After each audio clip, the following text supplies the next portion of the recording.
Mes frères, c'est solennel.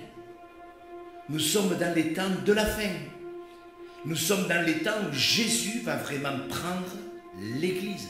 Pas l'Église, l'épouse, celle qui s'est préparée. Et il y a des chrétiens qui ne se préparent pas. Vous ne vous préparez pas. Je le répète, ce n'est pas parce que vous êtes d'accord avec l'enseignement sur l'enlèvement que vous êtes prêt à l'enlèvement. Après l'enlèvement, il va y avoir la colère de Dieu. Apocalypse chapitre 6. Lorsque l'Église est enlevée, l'ennemi va prendre un pouvoir extraordinaire sur la terre. Et je vous rappelle ce verset, je l'ai à cœur, parce que des chrétiens ne se rendent pas compte ce qui est en train de se préparer. Ah, je regardais, et voici parut un cheval blanc. Celui qui le montait avait un arc. Une couronne lui fut donnée et il partit en vainqueur et pour vaincre. Ce n'est pas Jésus, croyez-moi, ce n'est pas Jésus, c'est le diable. C'est l'antéchrist. Quand il ouvrit le second sceau, j'entendis le second être vivant qui disait « Viens ». Et il sortit un autre cheval roux, celui qui le montait.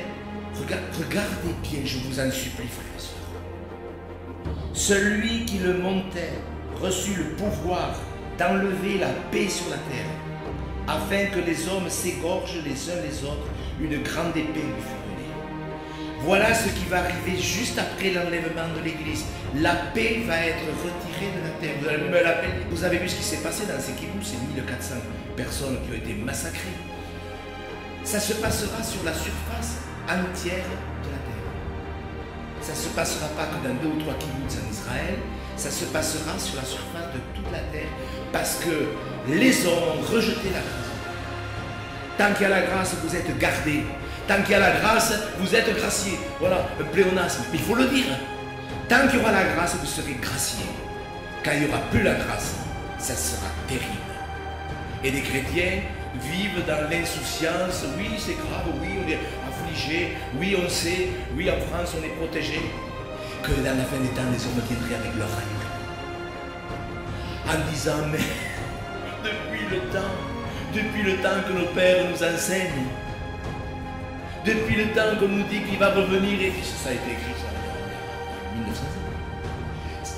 Mes frères et sœurs, il ne faut jamais oublier que pour Dieu, 1000 ans, c'est comme un jour.